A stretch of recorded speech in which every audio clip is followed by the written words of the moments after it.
I'm joined today by Mike Ralston, CEO of Blencowe Resources, who have announced today an expression of interest from the African Finance Corporation in the project funding of their Orom-Cross graphite project in Uganda. Thanks for joining us, Mike. Thanks, Darren. Great to be back. So could you tell us a bit more about today's news and what it means for Blencowe? Yeah, we've obviously got a phased approach, a staged approach to bringing Orom-Cross into production, and there's obviously a funding requirement for that. Now, the market is well aware from the grant that we received from the Development Finance Corporation that they remain the cornerstone partner for the debt funding of this project going forward. But there's always an overhang because no one funding partner is ever going to do it all on their own. So there's an overhang of debt and of equity.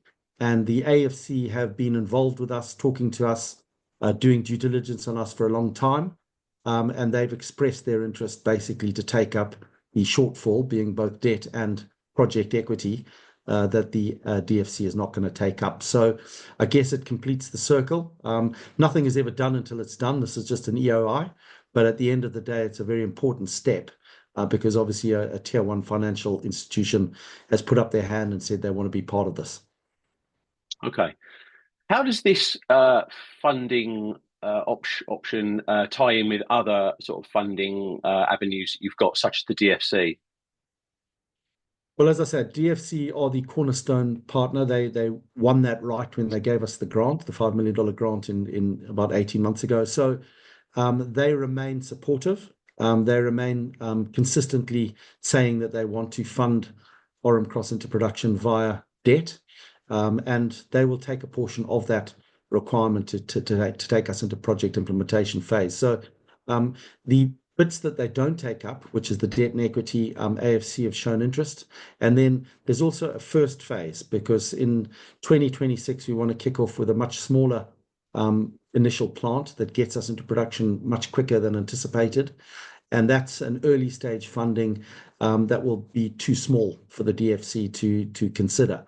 And AFC have said that they want to be part of that as well. So I think it's a great step because it builds us, a very, very credible financing solution, not just with AFC and DFC, I might add, because there are many other strategic investors that we're talking to, that we've opened negotiations with over the last couple of months, that we'll continue to work with, because, as I say, nothing is ever done until it's done. So we want to build as many potential partners as possible, and then we'll evaluate which gives us the best deal. Okay. And you're currently in the process of completing a further drill campaign at Orom-Cross. What are the plans for the remainder of the year then, and moving towards that phase one production that you just mentioned in 2026? Yeah, you're right. So we've got an extensive drilling program that's underway. And with that, we hope to significantly increase both our JORC resource and our reserve. And the big implication of that is it allows us to ramp up our production to much higher levels and have a longer life of mine, both of which will have an impact on the NPV of the project when we get the study done. And we are seeing a lot of offtake support. And so I do think that we're going to be able to increment the production levels to much higher than we previously anticipated. So that's important. And obviously, we'll be getting that news flow out as the drilling completes. We are in the process of working through all the different offtake parties, and there are lots of them that have expressed interest, both for large flake, small flake, and micronized products. So there's plenty going on there. We've discussed before the Safe Loop project and ultimately what that can do for offtake as well.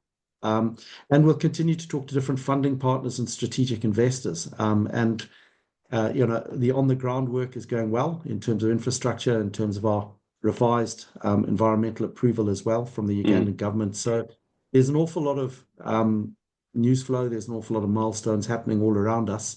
And I think we are pumping out quite a lot of announcements quite regularly at the moment, which is obviously what happens when you get to this back end of the study. But it's pretty exciting as we work towards that first stage production in 2026. Okay, thanks, Mike. Well, sounds like a busy year for Blencowe. Thanks for joining us today, and we look forward to catching up with you again soon. Thanks, Darren.